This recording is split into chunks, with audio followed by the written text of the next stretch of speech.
Hello விவஸ். 1. சங்கமளி Tamil என்றவர். விடை திருமங்கையாழ்வார். 2. தம் நாட்டை காத்து கொள்ளும் போர் இடும் புறத்திணை எது? விடை காஞ்சி. 3. கிழக்கு லடாக்கில் இருந்த ஆறு என்று அழைக்கப்படும் நதி.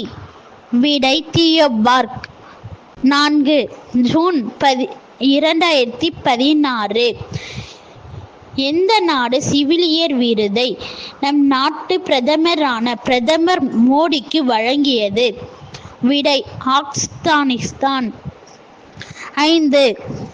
உலக மாற்றுத்திறனாளிகள் கொண்டாடப்படும் நாள்.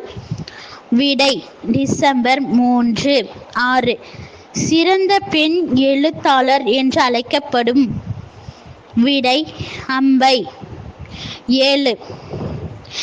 தமிழகத்தில் எந்த மாவட்டத்தில் அதிகமாக HD கொண்டுள்ளது? விடை கன்னியாகுமரி. 8. தமிழகத்தில் அதிக பழுப்பு நிலக்கரி படிவம் உள்ள மாநிலம் எது? விடை தமிழ்நாடு. 9. சிந்து சமவெளி மக்களின் எழுத்து முறை. விடை சித்திரை எழுத்து முறை. 10. நீதி கட்சி முதல் மாநாடு நடைபெற்ற இடம். விடை கோயமுத்தூர். இந்த வீடியோ பிடிச்சிருந்தா லைக் பண்ணுங்க, கமெண்ட் பண்ணுங்க. நன்றி.